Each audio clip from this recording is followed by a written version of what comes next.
നമസ്കാരം. സ്വാഗതം. ശക്തമായ കാറ്റിലും മഴയിലും റബ്ബർ ഒടിഞ്ഞു വീണ് വൈദ്യുതി ബന്ധവും ഗതാഗതവും തടസ്സപ്പെട്ടു. കൊല്ലം ചിതറയിലാണ് നാശനഷ്ടം കൂടുതലും. കിഴക്കൻ ഭാഗം പാങ്ങോട് റോഡിൽ ഗതാഗതം പൂർണ്ണമായി തടസ്സപ്പെട്ടു. വൈദ്യുതി ബന്ധവും തകർന്നു. കടയ്ക്കലിൽ നിന്നും ഫയർഫോഴ്സ് എത്തി മരം വെട്ടിമാറ്റി ഗതാഗതം പുനഃസ്ഥാപിച്ചു. നിരവധി വീടുകളുടെ മുകളിലേക്ക് മരം വീണു. നമ്മൾ വന്ന് കണ്ടപ്പോൾ ഒന്നും ചെയ്യാൻ പറ്റുന്ന അവസ്ഥയിലാണ്. ഫയർഫോഴ്സുകാർ വന്ന് അവർ ഒന്നും ചെയ്യാൻ പറ്റില്ല എന്ന് പറഞ്ഞു. അതിനെക്കുറിച്ച് നമുക്ക് ഒന്നും വേറെ ഒന്നും പറയാൻ അറിയില്ല.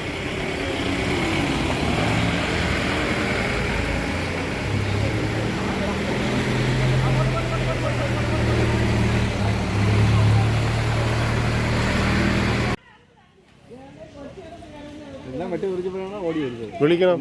ഞാൻ സ്വപ്നം കണ്ടോണ്ടിരിക്കണം.